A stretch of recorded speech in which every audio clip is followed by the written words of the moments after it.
अगर आज के दौर में आप स्मार्टफोन्स का यूज करते हैं तो आपने जेन जी वर्ड जरूर सुना होगा। हाँ बिल्कुल ठीक, ये वही लोग हैं जिनका डेट ऑफ बर्थ 1997 के बाद का है और कहा जा रहा है कि 2030 तक इनकी पॉपुलेशन पूरे विश्व में 40% तक हो जाएगी। पूरे विश्व भर में भारत पहली पोजीशन पर आता है और चाइना दूसरे पोजीशन पर जब जेन जी पॉपुलेशन की हम बात करते हैं। लेकिन मैं आपको यह इसलिए बतला रहा हूँ कि अभी बीते शनिवार को मेक्सिको के वेस्टर्न स्टेट में कार्लस मांजो एक मेयर की हत्या कर दी जाती है डे ऑफ डेड फेस्टिवल के दौरान। पर वहाँ के जेनजी लोगों का कहना है कि Carlos did not die but government killed him, क्योंकि कार्लस मांजो जो थे वो ऑर्गेनाइज्ड क्राइम के खिलाफ काम कर रहे थे, ड्रग कार्टेल को खत्म करना चाहते थे। इसी बात पर जेनजी लोगों ने अपना प्रदर्शन किया जिसमें उनकी पुलिस के साथ झड़प हो जाती है, 120 लोगों से ज्यादा घायल हो जाते हैं। लेकिन वहाँ की गवर्नमेंट क्लॉडिया शेइनबाउम का यह कहना है कि यह राइट विंग पार्टीज के द्वारा किया गया जेनजी मूवमेंट है जिसमें सोशल मीडिया का यूज करके जेनजी पॉपुलेशन को मोबिलाइज किया जा रहा है। पर बढ़ता अपराध, भ्रष्टाचार, राजनीतिक हत्याएं या बढ़ती बेरोजगारी,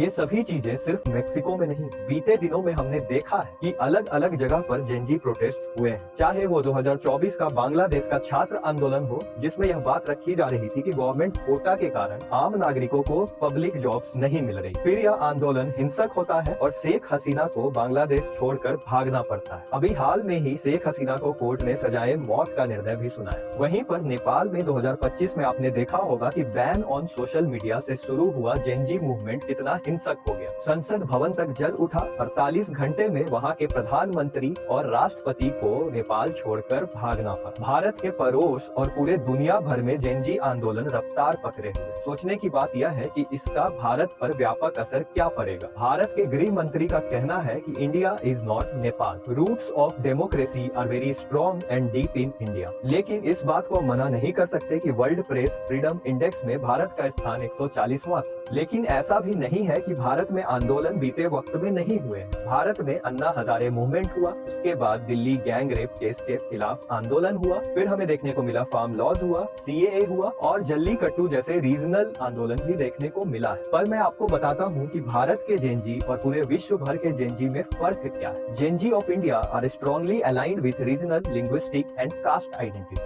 मतलब कि यहाँ की जो यूथ है वो अपने आप में काफी उलझी हुई है। तो जब कभी एक बड़े आंदोलन का रूप लेने की बात होती है तो यहाँ पे डिवीजन हो जाती है सोसाइटी लेवल। प्रदर्शन करने का मतलब यह नहीं होता है कि आप हिंसक प्रदर्शन करें, आपको पीसफुली प्रोटेस्ट करना होगा। लेकिन आपके मुद्दे बढ़ती बेरोजगारी, बढ़ता भ्रष्टाचार, इसके इर्द गिर्द ही रहना चाहिए। अगर जेनजी पॉपुलेशन यह वीडियो देख रही है तो मुझे कमेंट सेक्शन में बतलाइए कि इन सभी इंसिडेंट्स पे आपका राय क्या है।